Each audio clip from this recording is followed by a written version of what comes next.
Al parecer va a iniciar, señor Olmos, más adelante vamos a regresar con usted para tener las reacciones entonces de la decisión o de cómo se va a llevar a cabo la audiencia. Vamos a escuchar. Seguimos de la Corte Suprema de Justicia. En breves minutos inicia entonces Jerónimo Mejía, magistrado fiscal. Vamos a escucharlo. Siendo las 6 p.m. del día de hoy, 25 de junio de 2018, vamos a iniciar la sesión convocada para continuar con la audiencia oral y pública relacionada con la acusación presentada por el magistrado fiscal que no se pudo desarrollar el 11 de diciembre de 2015 por inasistencia del señor Ricardo Martinelli Berrocal. Señora secretaria, ¿se encuentran presentes los intervinientes en este proceso? Buenas tardes. Se encuentran presentes el magistrado fiscal Harry Díaz, los abogados querellantes, licenciado Rodolfo Pinzón, en representación de Balbín Herrera, la firma forense Carreira Pití, PC Abogados, en representación de Juan Carlos Navarro Quelqueyé, la firma forense Herrera Morán Asociados, en representación de Mauro Zúñiga, el licenciado Rosendo Rivera, quien va a actuar en su propio nombre, la licenciada Cecilia Torres Ramos, en representación de Rubén Polanco, el licenciado Michel Doens Ambrosio, que actuará en su propio nombre, y la firma forense Vega Álvarez, que en representación de Miguel Antonio Bernal, Zulay Rodríguez, Yacir Purcay y Yadira Pino. Por la defensa se encuentran presentes el licenciado Carlos Carrillo Gomila, el licenciado Sidney Citón Ureta, la licenciada Holanda Polo Flores, el licenciado Dimas Guevara, y se encuentra presente el acusado, el señor Ricardo Martinelli Berrocal. Muchas gracias. A favor, sírvase a leer los artículos sobre los deberes de las partes en la audiencia, por favor. Deberes y facultades del juez. Artículo 63. Deberes de los jueces. Sin perjuicio de lo establecido en el Código Judicial y en el proceso penal, los jueces deben: 2. Ejercer el poder de disciplina y aplicar las medidas de corrección establecidas por este Código para garantizar la transparencia y la eficiencia del proceso. Por ello, no se aceptarán ni se tolerarán conductas que procuren distraer la atención. En consecuencia, están prohibidos en el salón los actos de aprobación o desaprobación, arengas y similares, conversaciones y comentarios durante la audiencia. El incumplimiento de esta medida dará lugar al desalojo de quienes incurran en la misma sin probabilidad de reingreso. En caso de que la conducta sea reiterada, se procederá al desalojo del salón, permaneciendo solo las partes intervinientes. Artículo 64. Facultades del juez y medidas de sanción. El juez o tribunal podrá, de oficio o a solicitud de parte, sancionar con multa de 500 balboas: 1. Quien le falte el debido respeto en el ejercicio de sus funciones o por razón de ellas. 2. Quien desobedezca las órdenes impartidas por él en el ejercicio de sus atribuciones legales. Deberes de las partes e intervinientes. Artículo 65. Deberes de las partes e intervinientes. Son deberes de las partes y demás intervinientes en el proceso penal: 1. Actuar con transparencia, lealtad y buena fe en todas sus actuaciones. 2. Abstenerse de actuar con temeridad en el proceso o utilizar maniobras dilatorias o inconducentes. 3. Participar en el proceso con respeto hacia el juez y las demás partes e intervinientes, evitando expresiones injuriosas en sus actuaciones. 4. Comparecer puntualmente a las actuaciones y audiencias a las que sean convocados. 5. Comunicar su dirección de residencia, su domicilio o su dirección electrónica para recibir notificaciones o comunicaciones. 6.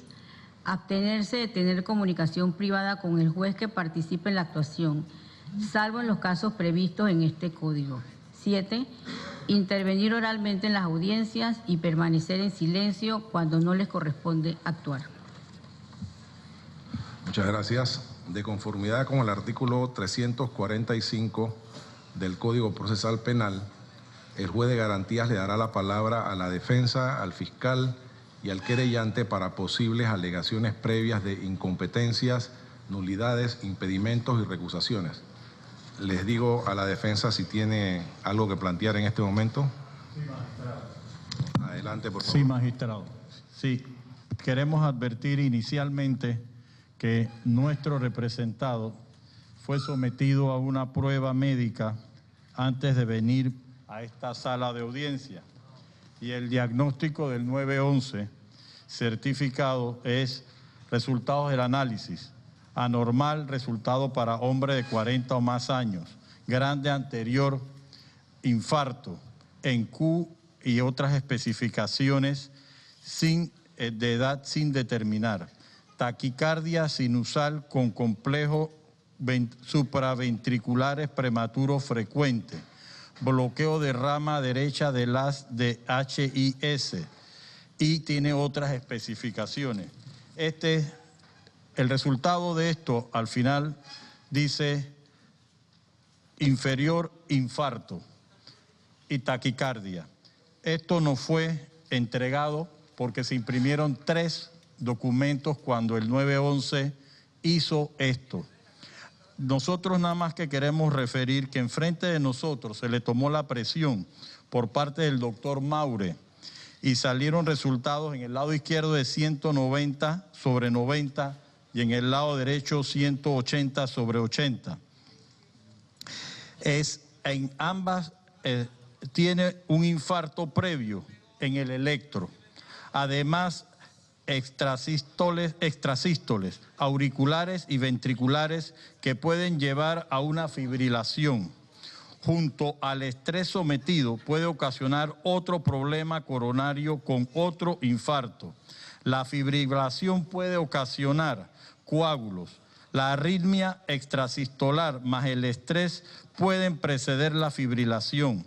Los coágulos es un riesgo de infarto y un riesgo de derrame y parálisis. Nosotros queremos, magistrado, si usted no lo ha recibido por parte de los custodios, como sucedió la vez pasada, se lo ponemos a disposición de ustedes para que ustedes lo verifiquen. 1. La pregunta es, ¿este tribunal estaba informado de esto y se han tomado las medidas por los especialistas? Porque entendemos que no y solicitamos se proteja su integridad física. Magistrado, en este momento esta era una advertencia previa. Nosotros no teníamos hasta ahora conocimiento de esto. Bueno, le solicitamos... De esto que usted me está entregando. Le solicitamos, magistrado, que al señor Martinelli se le está poniendo en riesgo su vida. Eso es un examen médico que tomó el 911 y se cuidaron en dar 3 copias. Nosotros solicitamos que el tribunal garantice y certifiquen la condición del señor Martinelli porque lo están sometiendo por encima de las precondiciones. Y el único médico que está aquí es el médico de la cárcel, el señor Maure. No tenemos ningún especialista a disposición. Hace un momento que le tomaron el examen, el único que respondió fue el doctor Maure y eso preocupa. Magistrado, esta era la primera situación que se la ponemos en conocimiento, pero tenemos unas cuestiones formales que pedirle al tribunal. ¿Usted puede determinar si usted va a hacer algo con esta información o continuamos o cuál es la posición? Digo, en primer lugar, la palabra era para alegaciones previas. Usted ha introducido un tema relacionado con la salud del señor Martinelli. Obviamente usted comprenderá que yo no entiendo qué significan esos valores que usted acaba de leer. Lo voy a tratar de leer con calma y si hay un doctor aquí que haya atendido al señor en la cárcel, no es el señor Mauro, usted diciendo que el doctor... Maure, no, el doctor Maure es el doctor del penal, no hay ningún especialista. ¿Y está aquí el doctor Maure? Sí, lo vimos hace un momento, pero el 911 fue el que diagnosticó eso, no fue el doctor Maure. Sí, ok. Bueno, durante el día de hoy, antes de seguir, durante el día de hoy ocurrieron algunas cosas que yo voy a comentarles. La audiencia estaba programada para las 9 de la mañana.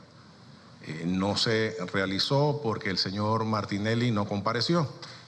Las explicaciones que nos dieron del por qué no venía el señor Martinelli era porque él se negaba a venir a la audiencia.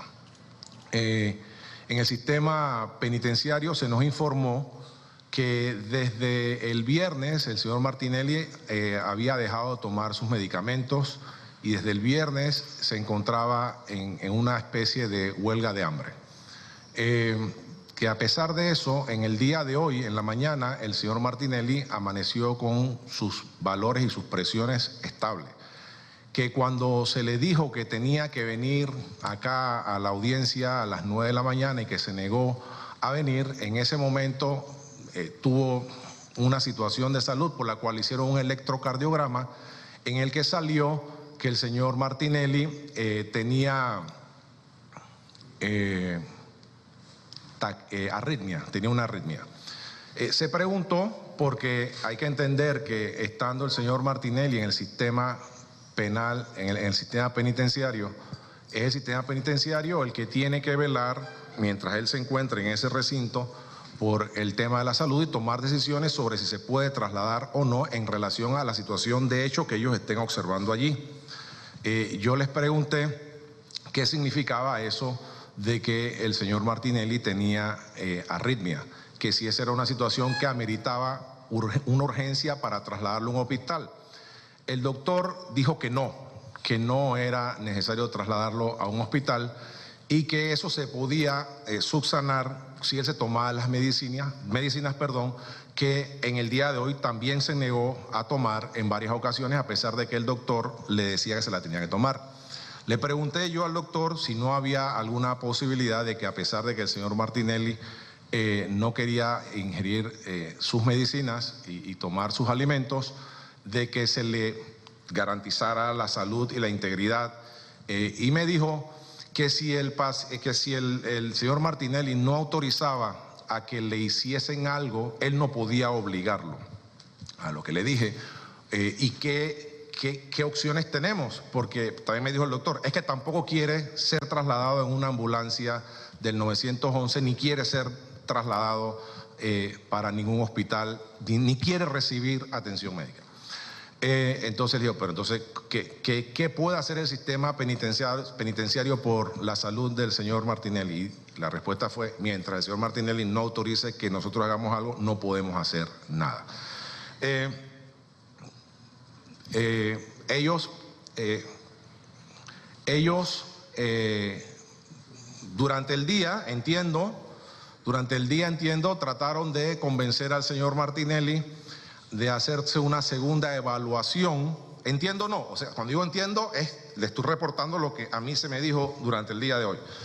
El señor Martinelli se negaba a hacer una segunda evaluación, un electrocardiograma, y decía que él no iba a venir a la audiencia porque la Corte Suprema de Justicia había perdido competencia.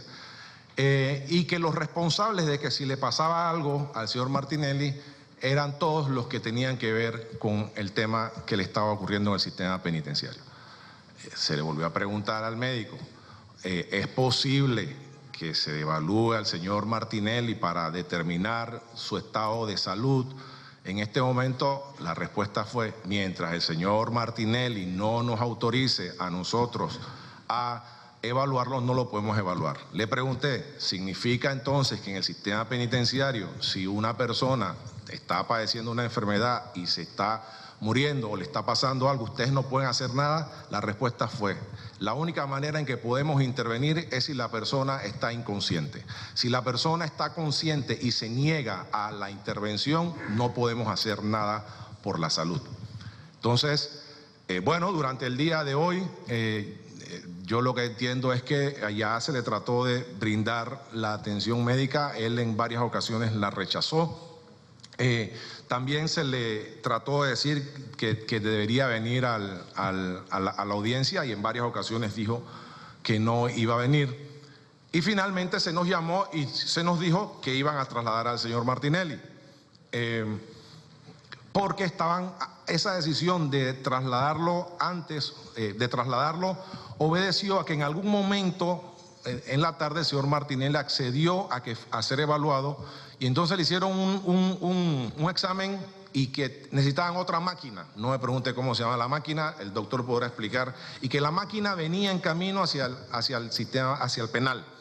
Y entiendo que la máquina llegó, que le hicieron los respectivos análisis y que después de eso el sistema penitenciario, que era quien tenía que tomar la decisión de trasladarlo porque era el que tenía que resolver la situación de hecho en cuanto a la salud del señor Martinelli se refiere, lo trasladó. A mi entender, eso significaba que, a mi entender, si lo están trasladando y antes de eso no lo trasladaban porque les preocupaba algo de su salud y lo están trasladando, el tema de la salud había sido o superado o estabilizado. Entonces usted ahora en este momento, en este acto de audiencia, me presenta una documentación del 911 y nos lee unos valores que yo de verdad no logro entender mucho porque no soy médico y si está el doctor Maure aquí, que pueda leernos para saber si la salud del señor Martinelli en este momento corre algún riesgo, yo no tendría ningún problema en acceder a que el doctor nos diga qué significa esto y qué es lo que significaría esto respecto al señor Martinelli. Para mí, para todos los efectos, el hecho de que el sistema penitenciario determinó, después de haber hecho todo esto que les estoy comentando y después de no trasladarlo incluso contra la voluntad del señor Martinelli por la condición de salud que en esos momentos presentaba, me demuestra, salvo el contrario, que el sistema penitenciario, después de seguir su protocolo, estimó que el señor Martinelli está en capacidad de estar aquí y por eso lo trasladó. Usted me acaba de presentar una situación y ya le he dicho cómo yo pudiera tratar de resolverla en este momento si el señor Maure, doctor Maure, se encuentra aquí y nos lee y nos dice qué significa. Magistrado, nosotros queremos... Pero recuérdese, dígame. Nosotros queremos dividir esto en tres partes. Aquí hay presente, primero que todo, que por la defensa, por ser temas especializados en algunas alegaciones, van a hacer uso como voceros el licenciado Luis Eduardo Camacho González y el licenciado Roniel Ortiz, el licenciado Sidney Citón, la licenciada Holanda Polo, el licenciado Dimas Guevara y el suscrito, todos que constan las generales en el expediente. Segundo, en los elementos de hecho que usted da, magistrado, son informes referenciales.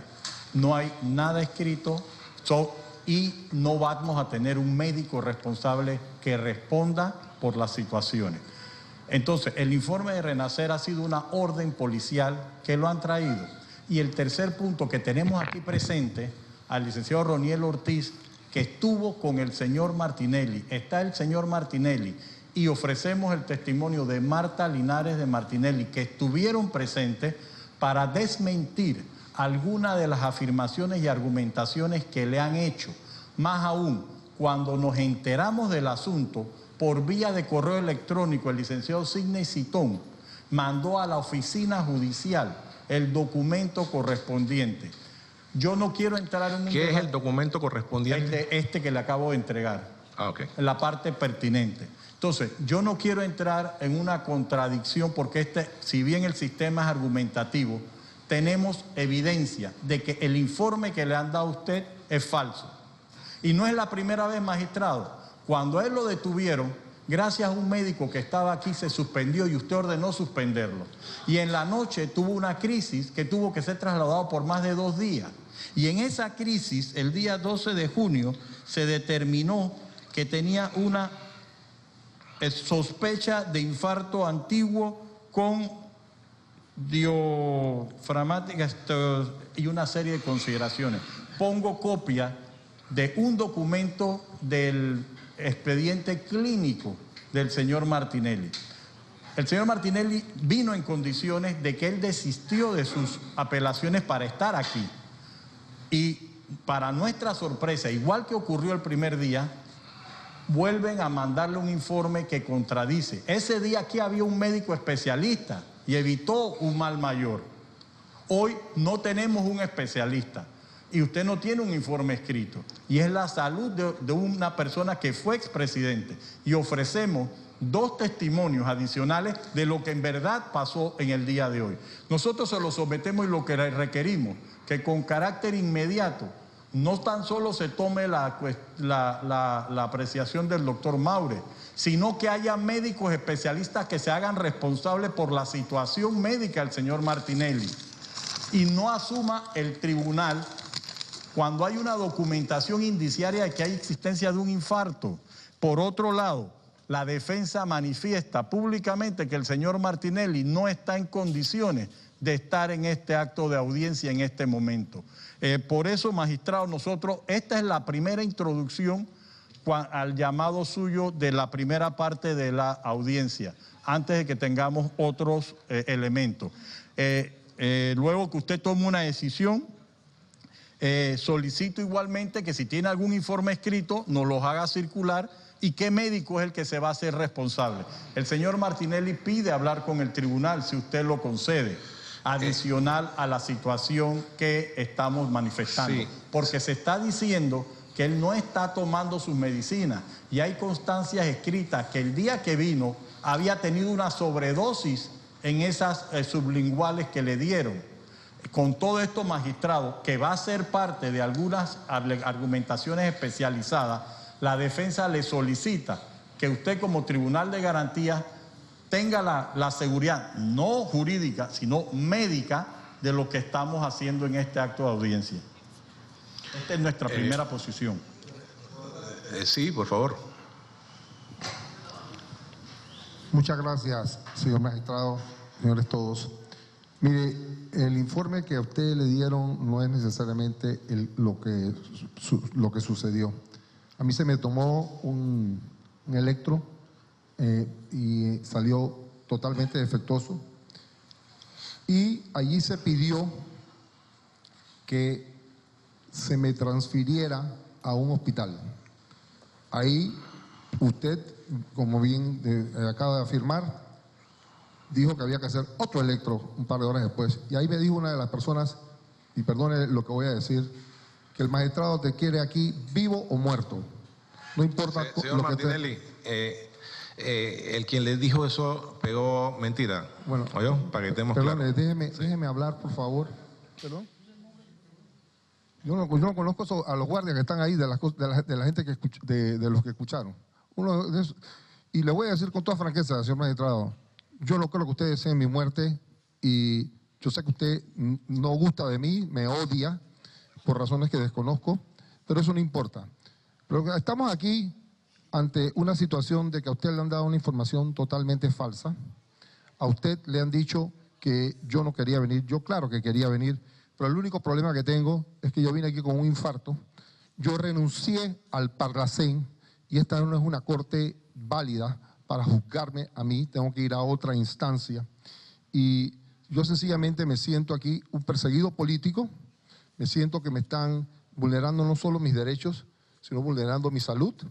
Aquí nadie le ha importado, aquí un médico general no es quien pueda determinar qué es lo que es un infarto o lo que no es. Y además, ese médico, con el mayor respeto que se merece él, yo sospecho, y le voy a hacer un comentario. Yo estaba aquí y vino un médico de ustedes y me tomó la presión y decía que estaba en 145, 80 o 90, no me acuerdo. Y le dije, eso no puede ser. Le dije a mi cuñada Ivonne, vuélvemela a tomar. Y me la tomó ella, y estaba en 200 sobre 110. O sea, aquí están falseando en los médicos del sistema, que yo requiero y demando tener un médico de cabecera, un médico que no me vaya a burlar mis derechos, un médico que vaya a decirme la verdad, porque yo sospecho que el doctor Maure no es la persona más adecuada. Y es más, yo había pedido que yo no quería que el doctor Maure me atendiera, pero como era el único que estaba ahí, y de veras me siento muy, pero muy mal, y me siento dolores por todos lados, dolor de cabeza, medio nublado, y verdaderamente no me siento bien. La condición que salió ahí fue de infarto, y el señor Maure dijo que él iba a consultar con el pasado, y dijo que eso no era normal, que eso no había ningún problema. Y aquí está el licenciado Ronier que lo puede confirmar. Así que yo sospecho que el doctor Maure trabaja para el Consejo de Seguridad.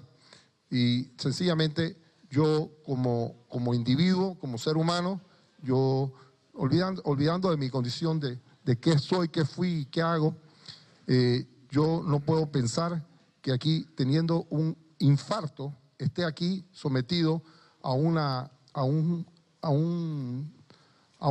un cuestionamiento donde ni siquiera se me ha notificado, ni siquiera se me ha imputado y se me está tratando de acusar. Ya yo renuncié al Parlacén. El Parlacén y por tanto la Corte Suprema de Justicia no es competente para que me juzgue a mí. Aquí nosotros tenemos todos los argumentos y lo que se quiere aquí es desechar todas las incongruencias que hizo el señor Harry Díaz para de esta manera, cuando me manden a donde me tengan que mandar, pase lo que tenga que pasar. Ya no digo más nada. Muchas gracias. Magistrado, le remito la nota del hospital y aclaro que por una situación como esta, a las 10 de la noche del 12 de junio, a él se le mandó al hospital por una condición menor a la que se está establecido y lo mandó el doctor Labrador. Si me permiten, por secretaría, le voy a dar el documento del Hospital Santo Tomás del examen electrocardiográfico tomado el 12 de julio con su venia, magistrado. Y reiterando nuestra solicitud inicial. El magistrado fiscal. Muchas gracias, magistrado de garantía. La prueba que está trayendo la defensa en este momento, eso ya fue objeto de discusión la semana pasada ante el Pleno. Esas pruebas que usted está trayendo hace una semana o 2 semanas fue discutido en el Pleno y se les dijo que eran pruebas que ya estaban incluso extemporáneas con una semana. Ese es un tema que usted lo sabe. Nosotros aquí tenemos una situación y es algo que ya nosotros habíamos planteado. No podemos estar todas las semanas viendo el tema de salud del procesado. Si un procesado se induce a sí mismo la falta de toma de medicamentos o una huelga de hambre, obviamente se va a desbalancear en su estado de salud. Eso significa que no va entonces, según lo que ustedes están pretendiendo, venir a participar a las audiencias que debe él estar presente. Yo no sé cuál es la postura que ustedes están asumiendo en este momento. Es decir, lo que están proponiendo es que no se haga audiencia porque el señor se encuentra mal, o que no se haga audiencia nunca porque siempre va a seguir en estado de salud delicado. Eso es lo que es inadmisible. Y por eso planteamos que nosotros no podíamos estar viendo todas las semanas temas de salud, porque eso es un tema, como bien lo ha planteado, lo ha planteado el magistrado de garantías, es un tema del sistema penitenciario. Ley 55 del 2003. Entonces, yo puedo entender que saquen el argumento, como lo han dicho, de la supuesta falta de competencia. Y en ese sentido, si me lo permite, magistrado de garantía, ya que el tema lo han tocado, ¿puedo avanzar o lo dejamos para su respectivo momento? Sí, por supuesto. Es que la defensa es la que tiene que introducir cualquier tema de alegación previa. La defensa ha traído a colación un asunto relacionado con la salud del señor Martinelli. Yo he explicado aquí en audiencia lo que a mí se me estuvo reportando durante el día de hoy. Yo puedo comprender que el acusado y que los abogados de la defensa puedan tener una opinión distinta a lo ocurrido, pero a mí me lo informó me lo informaron fueron servidores públicos que en principio no tienen por qué pegar mentira. Y el reporte que les he dado es lo que de manera más fiel les puedo decir se me dijo en el día de hoy. Yo pienso que como aquí se ha presentado unos documentos que, salvo que algún abogado sea además médico, requiere que alguien nos diga qué significa esto, porque es contradictorio lo que se me dice aquí y lo que se me señaló por parte del sistema penitenciario, en el sentido de que el señor Martinelli rechazaba ser evaluado y atendido, y aquí ahora se me exige que yo vele por su salud. Yo soy un juez de garantías que no tengo animadversión hacia ninguna de las personas que comparecen a mis estrados. De hecho, en mi corazón no hay cabida para ese tipo de sentimientos en ningún momento de mi vida, y por lo cual no tengo ningún problema en que el doctor Maure, que es el que está aquí, pueda leer y decirnos qué significa eso. Desde otro punto de vista, también tengo que creer que el sistema penitenciario cumple sus protocolos, y que si ellos decidieron, después de hacer las evaluaciones del caso, que el señor Martinelli podía ser trasladado, y fue en efecto trasladado, es porque ellos estimaron que ese traslado se podía dar. Esa es una presunción que yo debo tener. Pero aquí la defensa me ha traído algo, repito, y si el doctor Maure está aquí, me gustaría que el doctor Maure lea ese resultado y que nos diga qué significa, para tener al menos una opinión de un médico con relación a lo que se me ha planteado. Dígame, magistrado fiscal. Magistrado de garantías, le pido entonces la venia para contestar la parte jurídica que ellos han presentado sobre el tema de la competencia. Si me lo permite, porque han tocado dos temas ya. Es que ellos no han presentado nada de la competencia, yo no he escuchado eso aquí todavía. Y ya no voy a hablar más, es decir, que venga el doctor Maure, ya la decisión está tomada. ¿El doctor Maure está? Que pase el doctor Maure, que nos diga qué significa esto, y superado eso, veremos qué sigue con esta audiencia. Vamos a ver, pues. Pero que está en audio y cuenta todo, no te preocupes, que con el audio y el video yo...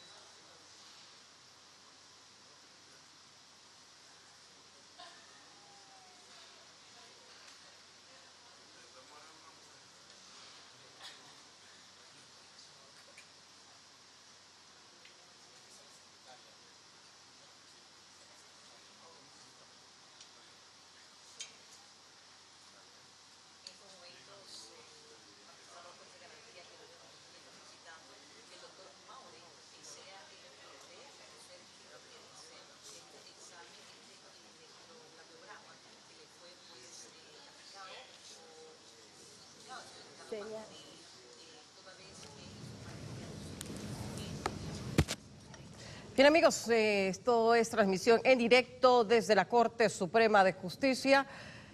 El juez de garantías, el magistrado Jerónimo Mejía, ha pedido que lleven al médico del sistema penitenciario para escuchar el diagnóstico. Hemos escuchado también lo que ha dicho el magistrado fiscal, en este caso Harry Díaz. Escuchemos. Completo, por favor. Feliciano Eloy Maure Flores. De más generales. Cédula 6-713-1552. Soy uno de los médicos generales del sistema penitenciario del Renacer. Doctor Maure, voy a leerle el artículo 385 que habla sobre el falso testimonio. El testigo, perito, intérprete o traductor que ante la autoridad competente afirma una falsedad o niega o calla la verdad en todo o en parte de su declaración, dictamen, interpretación o traducción, será sancionado con prisión de 2 a 4 años. Cuando el delito es cometido en una causa criminal, en perjuicio del inculpado, o en la base sobre la cual una autoridad jurisdiccional dicta sentencia, la prisión será de 4 a 8 años. ¿Ha comprendido el contenido del artículo? Sí, he comprendido. Doctor, la defensa del señor Martinelli ha presentado este documento que es del 911. ¿Usted podría verificarlo y decirnos qué significa? Sí, cómo no, buenas. Para la salud del señor Martinelli. Sí. Buenas tardes, señor magistrado. Este electrocardiograma lo solicité yo a la recogida de mi turno, que fue a la 1 de la tarde, porque el médico de la mañana me había comentado que le habían hecho un electrocardiograma, pero solamente había sido de 3 derivaciones y que el paciente sí mostraba una arritmia. Yo solicité el electrocardiograma de 12 derivaciones al 911 y logramos realizarlo. El señor Ricardo Martinelli, cuando yo lo fui a evaluar como a la 1:30, me refería que tenía dolor en un brazo. Yo digo, ok, Ricardo, vamos a descartar cualquier trastorno agudo, cualquier síndrome coronario agudo. Entonces yo necesito un electrocardiograma de 12 derivaciones. Logramos hacerle el electrocardiograma. Ahí estaban algunos abogados y su esposa. Y cuando se emitió el diagnóstico que está acá, ellos se alarmaron porque decía infarto, antecedente de infarto, extrasístole, fibrilación auricular.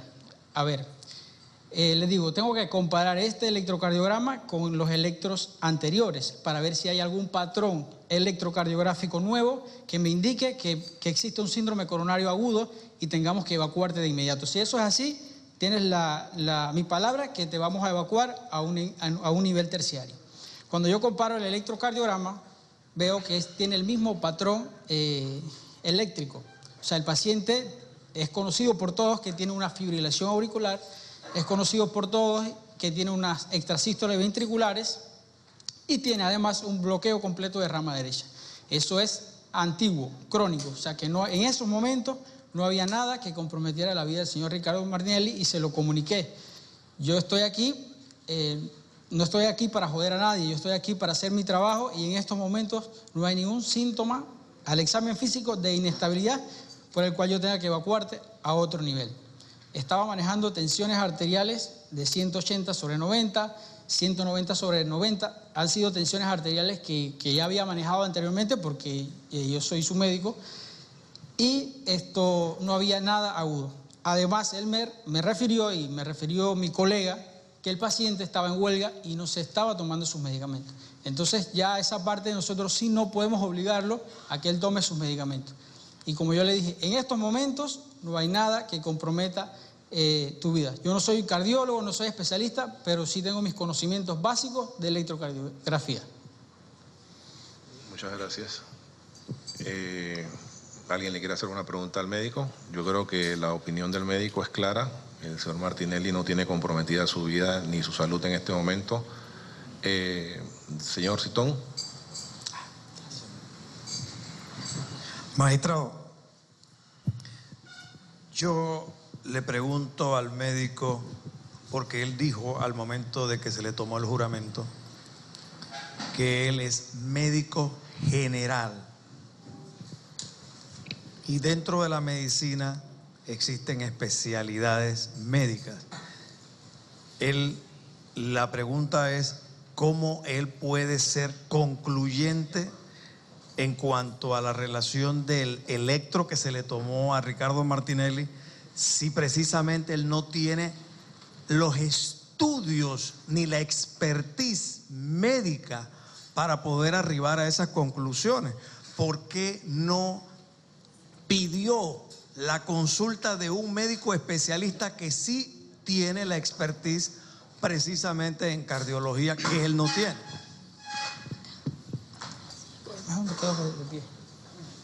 Sí, a ver, como le comentaba, yo no soy especialista, pero los médicos generales tenemos un conocimiento básico y sabemos decidir cuándo trasladar a un paciente y cuándo no. Y en este momento yo lo decidí que no había motivo por el cual trasladar al paciente ni tomar una interconsulta porque el trazo tenía el mismo patrón anterior. Muchas gracias, doctor. Bueno, muchas gracias, doctor. Gracias. Gracias, doctor. Me parece que el doctor ha sido categórico, ha explicado las razones que lo llevaron a él a estimar que la vida del señor Martinelli no está en peligro, que su situación es una de aquellas que permite que él esté aquí presente y no veo ninguna razón para que después de escuchar a un médico que ha dicho que está en capacidad de determinar cuándo debe hacer una interconsulta o cuándo derivarlo a otro doctor, ha evaluado al señor y ha estimado que no es necesario esa interconsulta y esa derivación ni traslado y por ende le pido a la defensa que proceda con su o sus alegaciones previas que tenga a bien plantear en este acto de audiencia. Muchas gracias. Magistrado, un asunto continuando antes de las alegaciones previas de la incompetencia. Nosotros queremos que el licenciado Luis Eduardo Camacho González notifique una petición de la defensa en este momento. Abogado Carrillo, estamos en alegaciones previas, así que por favor proceda a hacer sus alegaciones previas. Yo creo que el tema de salud, aunque entiendo la posición del fiscal... No es tema de salud, magistrado. ¿Ah, perdón? No es tema de salud. No, es que entiendo que el tema de salud, decía que el magistrado fiscal es de los que piensa que no debe ser recurrente. Sin embargo, si usted aquí me dice que tiene un documento de un 911 que dice que el señor Martinelli tiene una situación, yo siempre estaré en capacidad de tratar de evaluar, porque mi deber, mientras él esté aquí en estos estrados, es de garantizar su vida y su integridad. Pero superado eso, por lo que les acabo de decir, sí les voy a pedir que nos mantengamos en la línea de lo que es el acto procesal que sigue, y son las alegaciones previas. Por lo cual, alegaciones previas es lo único que voy a escuchar a partir de este momento. Abogado. Magistrado, por favor, un momento. Una petición. Petición, no, magistrado, es que el día de hoy en la mañana nosotros comparecimos a la Secretaría General a presentar un poder sustituto para el abogado que está aquí a la izquierda mío, y se nos dijo que se tenía que presentar en el acto de audiencia en este momento, y él va a actuar como mi abogado sustituto y no ha sido designado no ha sido acogido la designación por usted del tribunal, y quisiera que antes de que comencemos el tribunal lo tenga como abogado sustituto mío. Licenciado... Es indistinto si es antes o en el momento en que usted le toca hablar, lo puede presentar también ahí sin ningún inconveniente. Ok. Sí, licenciado Carrillo, entonces estamos en alegaciones previas. Si el licenciado Camacho va a hablar de alegaciones previas, le daré la palabra. Si no, no se la daré, y quien tenga algo que decir de alegaciones previas relacionadas con la defensa, este es el momento. Ok, sí, magistrado, es que vamos a continuar porque tenemos varias alegaciones previas. En este momento el licenciado Camacho explicará la petición que hacemos en este momento de alegación previa del proceso. Adelante, licenciado Camacho. Muy buenas noches, señor magistrado, a las partes que se encuentran presentes, el público que nos acompaña, oficina judicial. Señor magistrado, mire, yo voy a hacer alegaciones en cuanto a impedimento y recusación en este momento. Y quiero iniciar primero señalando o advirtiendo las irregularidades que se presentaron por parte de la Secretaría General del Pleno de la Corte Suprema de Justicia el día de hoy. De conformidad a lo que establece el artículo 57 del Código de Procedimiento Penal, la defensa del expresidente Ricardo Martinelli se presentó a la... No sé si se escucha bien porque... Yo lo escucho. Sí. Se presentó a la Secretaría del Pleno de la Corte Suprema de Justicia a presentar un escrito, un incidente de recusación.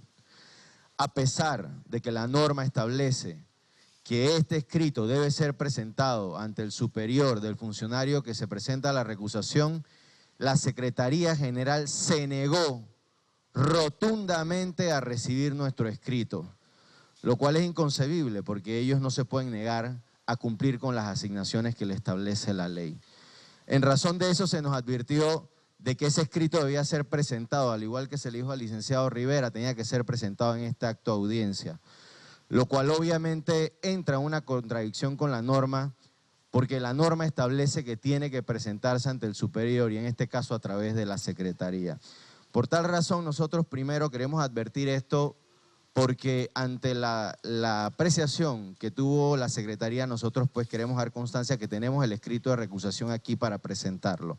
Y quiero iniciar hablando del impedimento y la recusación, señor magistrado. Como usted bien advirtió, el artículo 345 establece que previo a la audiencia se van a determinar o ver lo que son las alegaciones previas, entre estas de los impedimentos y recusaciones. Y el artículo 50 del Código de Procedimiento Penal establece una serie de condiciones bajo las cuales se debe entender que hay causales de impedimentos o recusaciones. Y nosotros nos vamos a referir específicamente a dos. Cuando haya intervenido con anterioridad en el proceso, la persona que se pretende se declare impedida o recusada, y siempre que haya un temor fundado de parcialidad. Voy a explicarlo más adelante. Pero esto hay que verlo de conformidad, uno, con el artículo 32 de la Constitución Nacional, con el artículo 8 de la Convención Americana de Derechos Humanos, con el artículo 14 del Pacto Internacional de Derechos Civiles y Políticos, y de eso de la mano del artículo 4 y el artículo 17 de la Constitución Política. ¿En razón de qué? Estas normas, el debido proceso, dentro del debido proceso, una de las modalidades de él es estar o ser juzgado por un tribunal o un juez imparcial. En ese sentido, nosotros queremos también hacer referencia al artículo número 1 del Código de Procedimiento Penal, porque el artículo número 1 habla de la interpretación y prevalencia de todas las normas que conforman el Código y establece que las mismas se deben interpretar de conformidad a esta norma. El artículo número 2 de legalidad, el artículo 6 que habla sobre la imparcialidad y el artículo número 14 del Código de Procedimiento Penal, que habla del respeto a los derechos humanos. De igual manera, nuestra solicitud se debe ver de conformidad con el artículo 5 del Código Penal, que habla sobre que las normas de derechos humanos son parte integral de este código y no son excluyentes. Aclarando los artículos del Código de Procedimiento Penal, la Constitución, los tratados internacionales y el Código Penal sobre los que pedimos se analice nuestra petición, queremos iniciar hablando de las causales.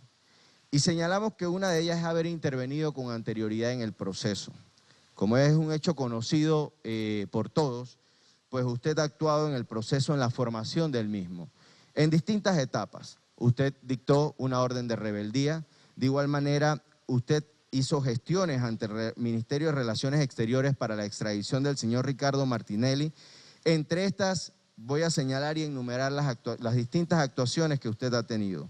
Solicitud de extradición de arresto con fines de extradición fechada 24 de mayo del 2016. Nota del 26 de mayo del 2016 dirigida a la ministra de Relaciones Exteriores Isabel Sainmalo, por medio de la cual se remite la solicitud de extradición y arresto con fines de extradición. Declaración del 21 de septiembre del 2016 emitida dentro de la solicitud de extradición de arresto con fines de extradición suscrita por el magistrado fiscal Harry Díaz y refrendada por usted como magistrado de garantías. Complemento a la solicitud de extradición y arresto con fines de extradición del 22 de septiembre del 2016, mediante la cual se remite la declaración o affidavit del magistrado en funciones Harry Díaz. Nota del 23 de septiembre del 2016 dirigida a la ministra de Relaciones Exteriores Isabel Sainmalo. Nota del 23 de mayo del 2017 dirigida a la ministra de Relaciones Exteriores Isabel Sainmalo, mediante la cual se remite información de la solicitud de extradición para brindar información al Grupo de Trabajo de Notificaciones y Difusiones de la Secretaría General de Interpol. Nota del 16 de junio del 2017 emitida por la Directora General de Asuntos Jurídicos y Tratados del Ministerio de Relaciones Exteriores, la licenciada Farah Burrota, mediante la cual se remite nueva declaración jurada o affidavit del magistrado Harry Díaz. Declaración del 16 de junio del 2017 emitida dentro de la solicitud de extradición y arresto con fines de extradición suscrita por el magistrado Harry Díaz en funciones de magistrado fiscal y refrendada de igual manera por usted como juez de garantía. De igual manera, señor magistrado, en este sentido hay que tener que en el sistema de procedimiento penal nuevo, en todos los distritos judiciales donde opera el sistema penal acusatorio, los jueces de garantía que intervienen en la fase de investigación no son los mismos jueces que intervienen en la siguiente fase, es decir, la fase intermedia. Y eso lo cuida con mucho celo las distintas oficinas judiciales, tomando en consideración los artículos 50 y 339 del Código de Procedimiento Penal. En razón de eso, estas oficinas rotan este personal porque como intervienen en la fase de investigación, la norma establece que están vedados para seguir actuando. Debo señalar de igual manera, señor magistrado, aclarando el tema de haber actuado con anterioridad, y voy a referirme ahora a cuando hay un temor fundado de parcialidad. Y aquí quiero ser un poco más específico. Y quiero advertir que en este caso, nosotros, tanto la defensa como el señor Ricardo Martinelli, tenemos temor en cuanto a la parcialidad que pueda mostrar o inclinación que usted pueda mostrar hacia el magistrado fiscal, y lo voy a exponer. Existen dentro de la carpeta 2 solicitudes que se presentaron por la defensa y por el licenciado Ángel Álvarez, que me acompaña aquí, en cuanto a la actuación que hizo el magistrado de garantías de acusar sin haber imputado. En ese sentido, hay 2 solicitudes que reposan en esa carpeta y que son de conocimiento de ambos. Nosotros hemos advertido que en la siguiente etapa, es decir, donde nos encontrábamos, íbamos a debatir esta situación. Sin embargo, señor magistrado, no podemos desconocer algo, que en la carpeta 87614, seguida también al señor Ricardo Martinelli, ya usted adelantó un criterio en este sentido. No solo usted, 4 magistrados que apoyaron esa teoría, entre esas el magistrado que dirimió esa situación que tiene interés en lo que estamos haciendo el día de hoy, es decir, el magistrado Harry Díaz. El magistrado Harry Díaz fue el 5º magistrado que en esa carpeta apoyó una decisión en la cual él tenía interés, es decir, lo que estamos debatiendo el día de hoy. Insisto, en esa carpeta, en la 87614, se realizó una audiencia. La audiencia se realizó el 29 de enero del 2018. Tenemos el audio aquí. Y en esa audiencia, el Pleno de la Corte Suprema de Justicia, luego de dirimir varias solicitudes que se presentaron por una decisión dividida de 5 magistrados contra 4, en este caso, los 5 que apoyaron la decisión fue, insisto, el magistrado Harry Díaz, que nos acompaña hoy, que tiene interés en esa decisión, porque es el único magistrado de la Corte Suprema de Justicia que ha acusado sin haber imputado. Tenemos el caso del diputado Samuel Bennett, que él funcionó como magistrado de garantía, y el magistrado Ayub Prado presentó imputación. La carpeta seguida al señor Martinelli, donde actuó el fiscal Abel Augusto Zamorano y actuó como juez de garantía el magistrado Ayub Prado, en ambas se dio imputación previa a una acusación. Y en este caso esa decisión fue apoyada por, insisto, el magistrado Harry Díaz, Wilfredo Sáenz, Oiden Ortega, Secundino Mendieta y usted, Jerónimo Mejía, quien además emitió un voto razonado. Por su parte, esa decisión no fue compartida por el magistrado Hernández León Batista, Ángela Russo de Cedeño, Asunción Alonso Mojica y Cecilio Sedalice. Y es importante establecerlo porque a minuto 3041, 3203, el Pleno señaló: todo lo expresado significa que en el proceso especial de diputados no se exige una diligencia de imputación, utilizando el método de la audiencia como lo prevé el artículo 208. Y en ese sentido, luego de eso usted hizo un voto razonado que consta de minuto 1.15 a minuto 1.3240, donde usted explicó las razones. Pero magistrado, insistimos, ya usted adelantó criterios con relación a un tema que nosotros vamos a plantear y a discutir el día de hoy en cuanto a una nulidad. Y tomando en consideración esa decisión, que fue una decisión dividida y donde quien dirimió tiene interés para lo que se está discutiendo el día de hoy, nosotros tenemos y consideramos que existe un temor fundado de parcialidad. Es decir, que usted va a mantener la decisión que ya apoyó dividida y que eso va a afectar a la defensa. ¿Y la va a afectar por qué? Porque es que la imputación en un proceso penal representa el marco en el cual se delimita la cancha donde van a jugar los actores. Es decir, ¿en qué me voy a defender? Y esa situación para nosotros es importante porque, reiteramos, usted adelantó un criterio.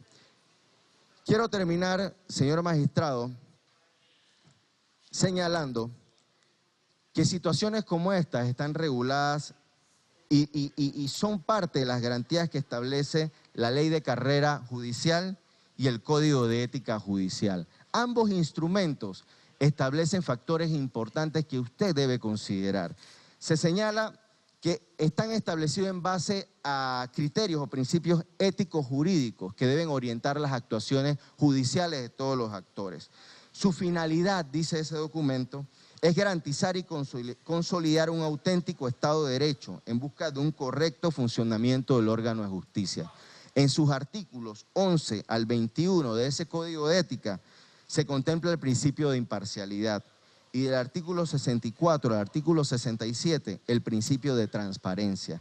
Y señala esta norma que ambas garantías tienen una finalidad y dice: la imparcialidad tiene su fundamento en el derecho de los justiciables a ser tratados por igual, sin discriminación, por lo que los jueces deben abstenerse de intervenir en aquellas causas a las que se vea comprometida su imparcialidad o en las que el observador razonable, dice, observador razonable, pueda entender que hay motivos para pensar así. Dice, la transparencia es una garantía de justicia en sus decisiones. Es decir, son parte de los principios establecidos en los instrumentos sobre los cuales se rigen las actuaciones de los jueces y magistrados. Yo quiero señalar, señores magistrados, porque aquí va a venir un debate que si se puede o no recusar, si se puede declarar impedido, y sé que se va a hacer referencia al artículo 485 del Código Penal, del Código Procesal Penal, artículo el cual establece que usted también puede conocer de la etapa intermedia de juicio. Sin embargo, señor magistrado, yo quiero pedirle a usted que se considere el control difuso de convencionalidad. El control difuso de convencionalidad establece la Corte Interamericana de Derechos Humanos, a la cual Panamá en 1990 asumió su jurisprudencia y la cual suscribió mediante ley de 1977, establece en los artículos 1 y 2 la obligación de respetar y garantizar los derechos que establecen esos instrumentos. Y dentro de ese instrumento, el artículo 8 habla de esa imparcialidad que tienen que tener los operadores que van a conocer de una determinada causa. En ese sentido, señor magistrado, yo quiero hacer referencia a una serie de conceptos importantes y que son necesarios que usted considere en cuanto a esa jurisprudencia.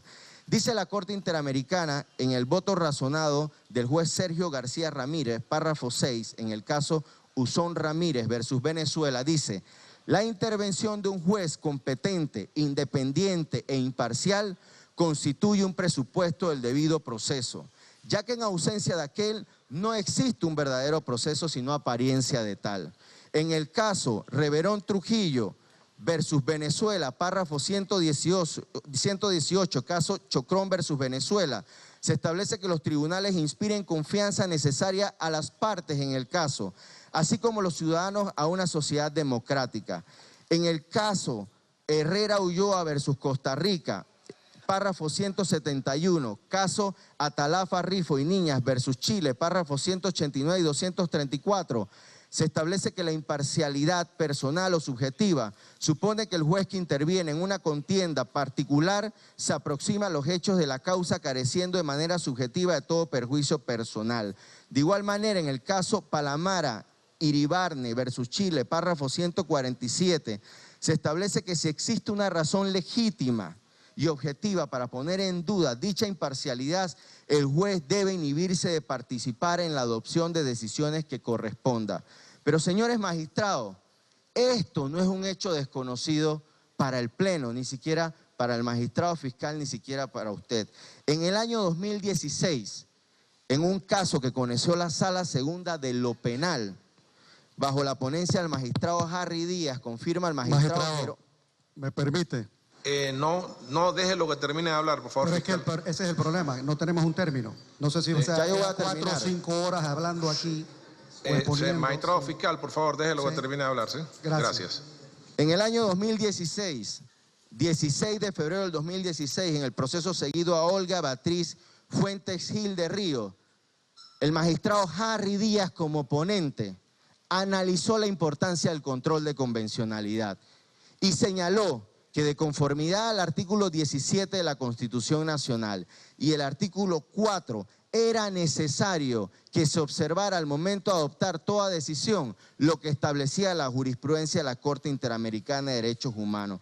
Y en ese sentido, analizando ambas normas en conjunto con el artículo 14 y 5 del Código de Procedimiento Penal, concluyeron ustedes lo siguiente: estas normas constitucionales y legales de manera directa obligan al administrador de justicia a valorar, analizar las regulaciones contenidas en los convenios y tratados en materia de derechos humanos suscritos por Panamá. El subrayado pues es nuestro, el resaltado.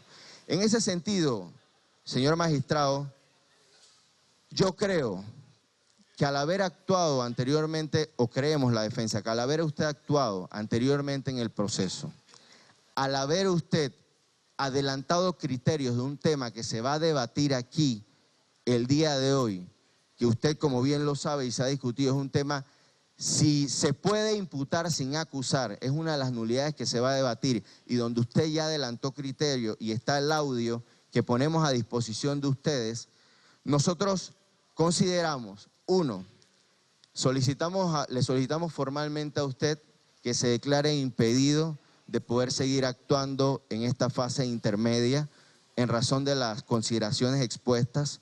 Dos, le solicitamos a usted que en razón de esa condición de juez de garantía nos reciban por medio de la Secretaría que se encuentra aquí representada por la licenciada Yanitza Yuen, se reciba el incidente de recusación que se negaron a recibir en la mañana de hoy. Recusación en la cual nosotros hemos expuesto todas las razones por las cuales consideramos pues que usted no debe seguir actuando en esta fase intermedia. Muchas gracias. Magistrado fiscal, dígame. Muchas gracias. Muchas gracias, magistrado de garantías. Mire, aquí se han tocado varios temas.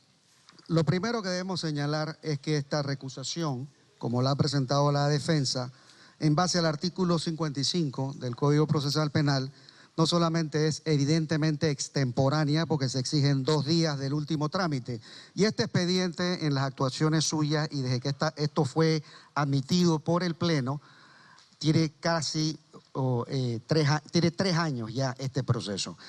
Y hay que mencionar que el artículo 55 señala que la recusación no será procedente si el que la promueve ha hecho alguna gestión en el proceso después de iniciado, siempre que la razón que invoque hubiera sido conocida con anterioridad a dicha gestión.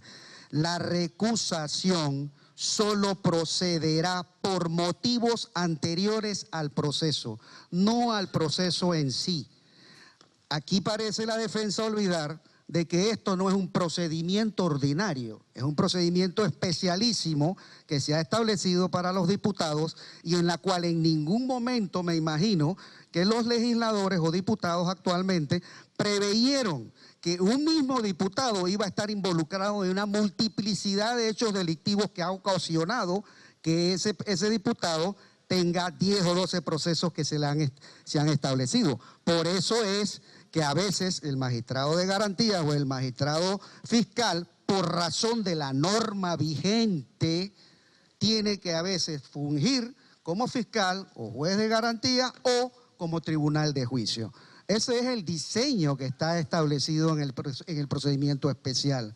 Sin embargo, yo vuelvo y repito, si lo que estamos viendo aquí, porque es evidente que no quieren estar procesados ante esta corte, y vuelvo y toco el tema de la supuesta renuncia que se ha presentado, que se le han comunicado a tambor batiente a toda la República por los medios de comunicación y en diferentes notas.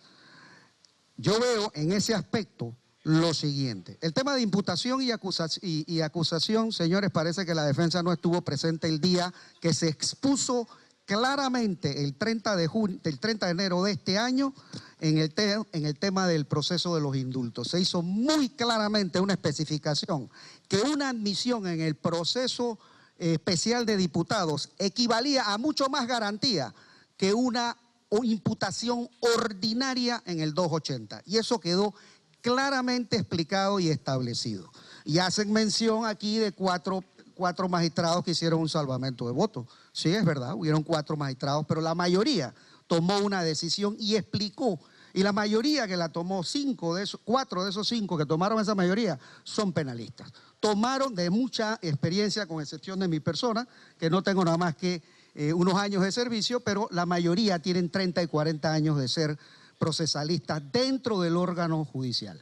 Así que yo creo que tratar de desestimar una posición del Pleno no es exactamente lo más indicado. Y para conocimiento, porque parece que la defensa parece ignorarlo, la ley 63 del 2008, antes de las modificaciones de la ley 55, que es la conocida ley blindaje del 2012, que fue sancionada por el procesado en su momento como expresidente, no tenía plazo de investigación. La ley del procedimiento especial para diputados tampoco mencionaba una audiencia de imputación, ni tenía una audiencia de acusación. Simplemente se presentaban ante un magistrado de garantías que estaba incluido en el proceso y este decidía si lo mandaba o no lo mandaba a un juicio oral. Eso era así de sencillo. La ley 55 del 2012 habla entonces de imputación como un hecho acreditado en el numeral 4 cuando incluyen la prueba idónea del hecho punible imputado. Así de sencillo, y hay otros artículos, incluso el que está vigente para este proceso, que es el 491A, que fue declarado inconstitucional en noviembre del 2015, que señalaba que había que presentar la acusación en un término de 2 meses. Tal como hizo la Fiscalía y 5 querellantes que se adhirieron y un querellante autónomo. Entonces, este argumento ya lo hemos planteado y se señaló en su momento que la propia defensa había argumentado que había que respetar el artículo 491A. Y ese artículo, y lo que planteaban era que había que presentar una acusación porque daban por sentado que nadie iba a poder presentar una acusación en un periodo de 2 meses. Lamentablemente, en este caso, para la defensa, este caso conocido como de pinchazos, todo el trabajo llegó hecho por las fiscalías de anticorrupción. Y aquí lo que se hizo fue hilvanar lo que ya se venía masticado por las fiscalías anticorrupción y se pudo presentar una demanda. Pero como se pudo presentar la demanda en lo que ellos estaban exigiendo, entonces cambiaron su doctrina y cambiaron sus propios reglamentos de defensa y empezaron a decir que nos habíamos saltado la imputación. Entonces, señores, el hecho es llevar la contraria, no, como defensa, no importa lo que haga la fiscalía. Y eso lo han hecho con gran éxito porque han logrado confundir a muchísima gente con el tema de la imputación. El tema de la imputación está superado. Sin embargo, hay un tema que me llama la atención como fiscal y que yo tengo una posición, y debo decirlo de antemano, distinta a los que tienen los querellantes. Cuando se hizo público, y esto para mí es medular porque estamos hablando de competencia, cuando se hizo público por parte de la defensa que había la intención de... Magistrado fiscal, pero es que no estamos hablando de competencia. Magistrado de garantías, la competencia, este tema lo tocó ya la defensa, por eso es que le estoy mencionando que esto va casado. Sí, magistrado, lo que pasa es que la defensa en algún momento habló algo de competencia, pero no como un planteamiento de alegación previa. Así que yo le quiero decir que si va a hablar de temas de competencia, no es el momento de hacerlo. Licenciado Camacho,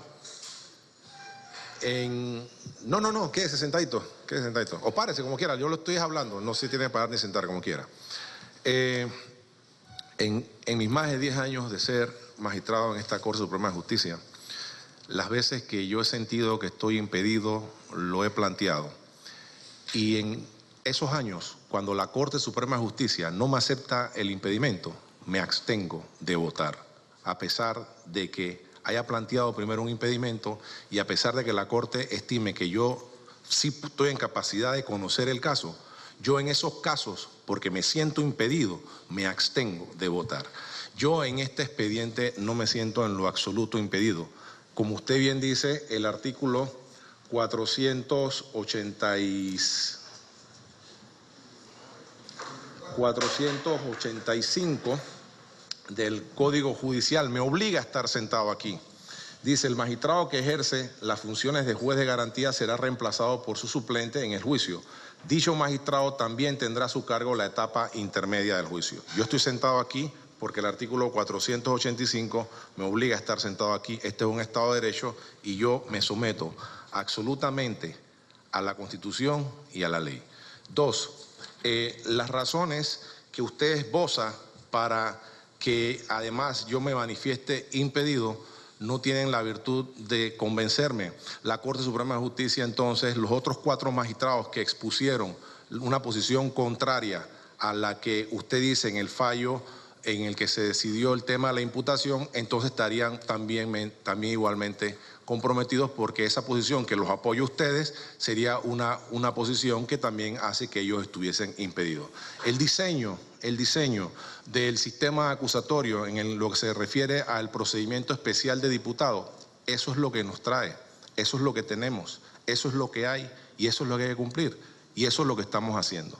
De manera que yo no me siento impedido y por eso no he realizado el impedimento. En lo concerniente a que yo le reciba una recusación, yo le dejé hablar porque yo no sabía de qué iba a hablar. Y lo dejé hablar y dejé que terminara a pesar de que el magistrado fiscal quería que usted no siguiese hablando, lo dejé hablar. Pero usted sabe que yo no puedo recibir una recusación contra mí mismo. Eso es absurdo, respetuosamente, cuando uso la palabra absurdo. La recusación se presenta en otro lado, no ante el juez que se pretende recusar. Por lo cual yo no le puedo recibir eso, yo no le puedo recibir ese escrito de recusación. Dicho eso, licenciado Carrillo, pasamos a otra alegación previa, porque este tema para mí está superado. Que no se trata de una alegación previa, lo he dejado hablar con la amplitud que me caracteriza. Magistrado, sobre su decisión de esta solicitud de la defensa que usted se declara impedido y que nos reciban, porque es flagrante que no nos recibieron en el despacho correspondiente.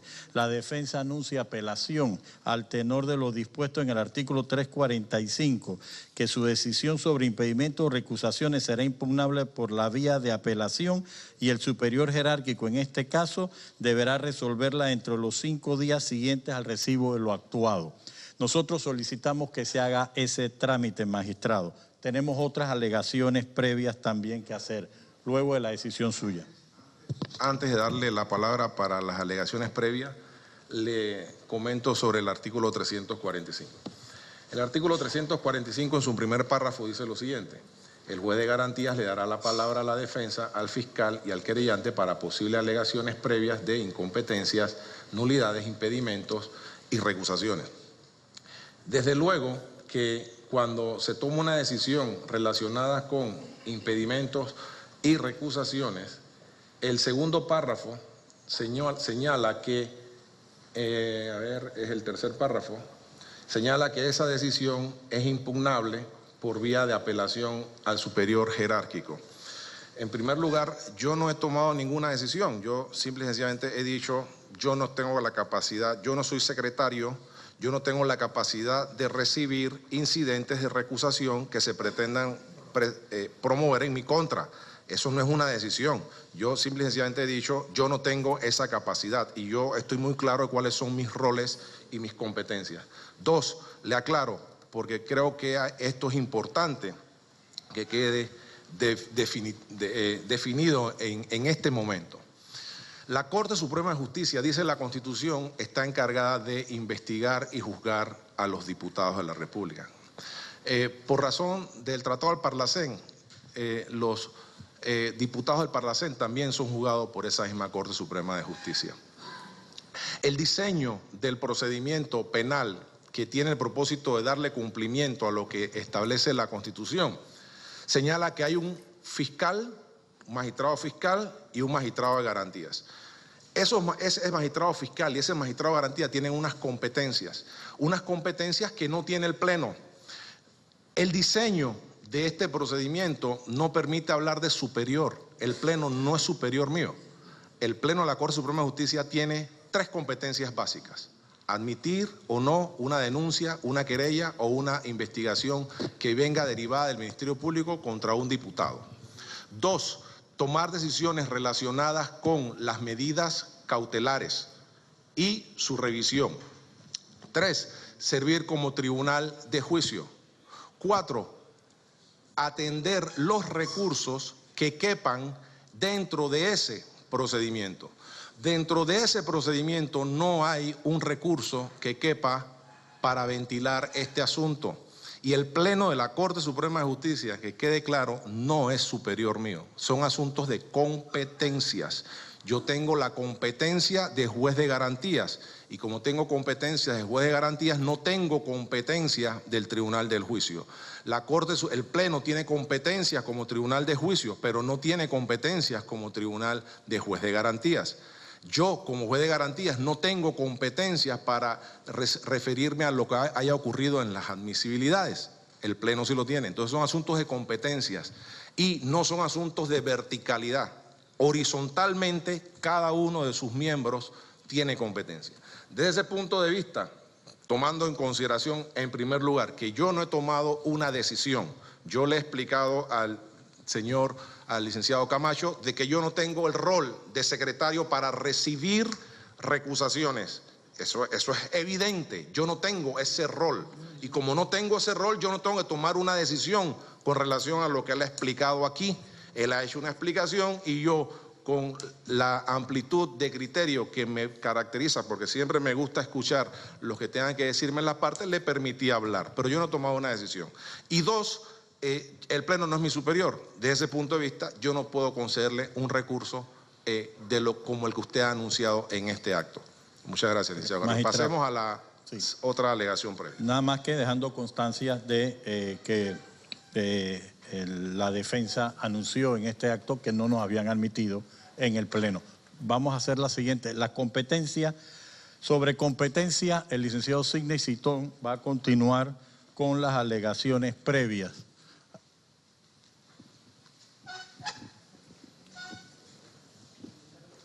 Señor magistrado. Bueno, hagamos un receso para que el señor pueda ir al baño con mucho gusto, ¿cómo no?